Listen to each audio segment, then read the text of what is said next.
L'œuvre cachée de la réparation. La paracha Vayakel, qui veut dire « il rassembla », décrit principalement la construction du tabernacle avec l'appui de deux personnages, Betsalel et Oholiab, habilités à l'ouvrage, et l'engagement du peuple à participer à cette œuvre sacrée. Et ce texte met en avant le Shabbat.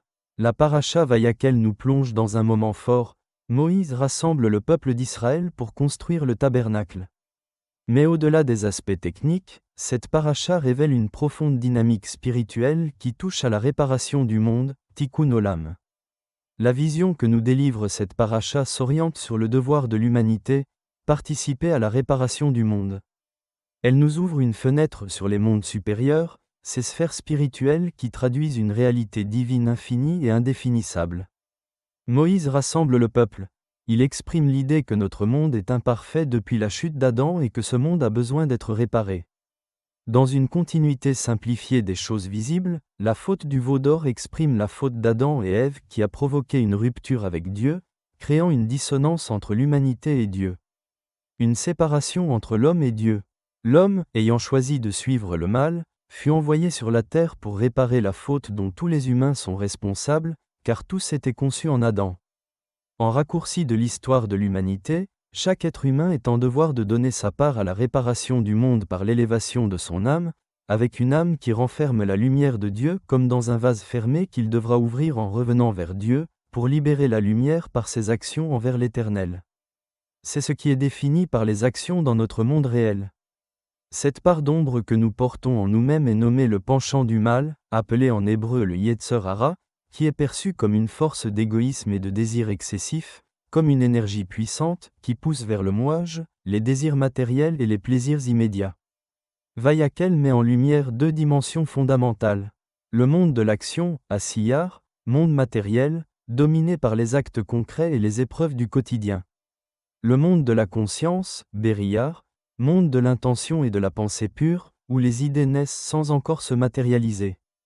Ces deux sphères relèvent de la réalité terrestre et spirituelle, marquée par les tensions entre le bien et le mal. Elles sont le domaine du combat spirituel, des épreuves, mais aussi des actes concrets qui révèlent la sainteté cachée. Le défi spirituel est d'unir ces deux dimensions, relier l'intention à l'action, transformer les pensées profondes en actes concrets. Relier la conscience spirituelle aux émotions, sanctifier les désirs et les sentiments pour qu'ils deviennent des instruments du bien. C'est en cela que nous, humains, sommes confrontés physiquement et mentalement depuis notre venue au monde. Betsalel et Oholiab, deux figures de réparation.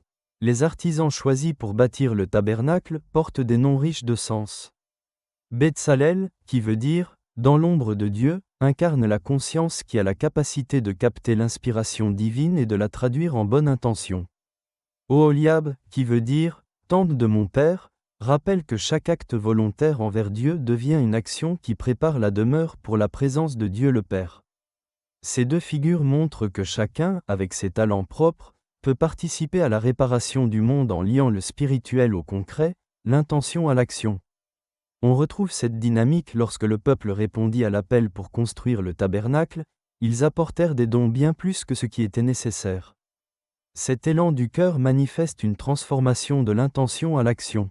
Avant même de parler du tabernacle, Moïse rappelle l'importance du Shabbat. Pourquoi ? Parce que le Shabbat est une échelle spirituelle qui permet à l'homme de s'élever du monde de l'intention, Beriyar, vers celui de l'action, Asiyar.